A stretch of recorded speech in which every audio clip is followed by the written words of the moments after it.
এর নামটা উঠাইলাম।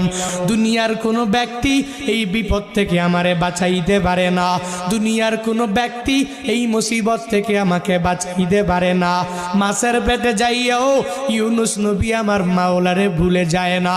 ইউনুস নবী যখন আল্লাহকে জানাইয়া দেয়, আল্লাহ লা ইলাহা ইল্লা আনতা, ও দয়ার মালিক তুমি ছাড়া কোনো ইলা নাই, তুমি ছাড়া কোনো মাবুদ নাই, তুমি ছাড়া কোনো মাসুক নাই, তুমি ছাড়া ইবাদত পাওয়ার যোগ্য দুনিয়াতে কেউ নাই।